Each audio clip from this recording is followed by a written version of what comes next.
Hey, Jay Kalinsky, broker owner of RE/MAX of Boulder, here with the RE/MAX of Boulder podcast. I'm filling in for Dwayne Duggan, who is out on assignment this week, but joining me today is Gina Weinberger of the Gina Weinberger Law Firm. That's me. Today we're going to talk about Boulder's short-term rental ordinance that just took effect. And when did that take effect, Gina? Back in January 2016. Okay, and what does that do in general for those of us who don't know? So just in general, it basically says anything rented for under 30 days. So this doesn't apply to month, where the true intent is to rent it for under 30 days. It puts special requirements on those rental properties. So.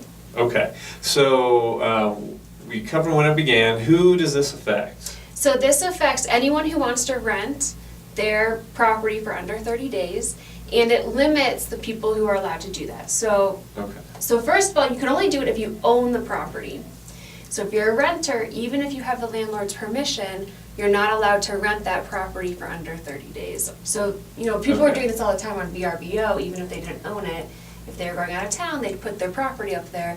You can no longer do that under the new ordinance. Okay.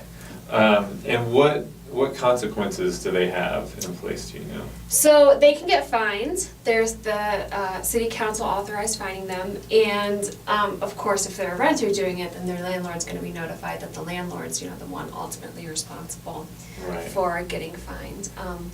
There are some more restrictions too that we can talk about. Yeah, please, let's hear about it. So first of all, you have to own the property to rent it as a short-term rental. You also have to be the person listed on the deed, and this is sort of wonky. So that means if you own the property in an LLC or a trust, and as far as I know, even if it's a revocable trust, and a lot of people do that, then you're not allowed to rent that as a short-term rental. You're not allowed to get the license to rent it as a short-term rental. The other sort of controversial element is it has to be your primary home.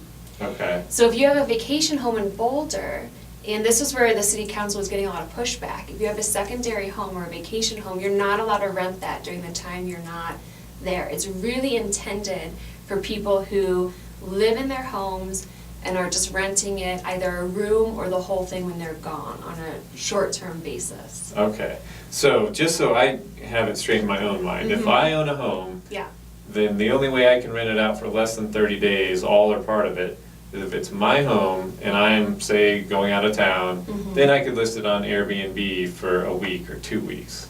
Yes. I'm guessing there's some other catches. There are catches. First of all, it can't be part of the affordable housing program. Okay. And then another sort of twist is if it's an ancillary unit. So say you have a carriage home. Okay. Then that can be rented out. Even though you're still there, you can rent out your carriage home. You're only limited to 120 days a year. Okay. So there are a lot of nuances in this ordinance, and as you can tell, what it's really trying to do is get those properties that were full-time short-term rentals back into the long-term rental housing market, because as you are well aware, it's a tight market. Yeah, absolutely, and changing the ordinance definitely affects people's well-being and their plans for their properties, all sorts of things. So if somebody wants to go through and they think they qualify to get the license, what costs are associated with that? Well, the very first thing you're going to have to do is apply for a short-term rental license. Okay. And that costs $105. It lasts 4 years or until you sell the property, so it doesn't transfer to a new owner.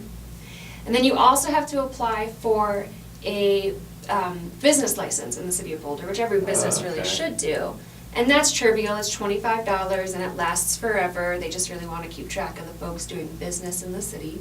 Okay.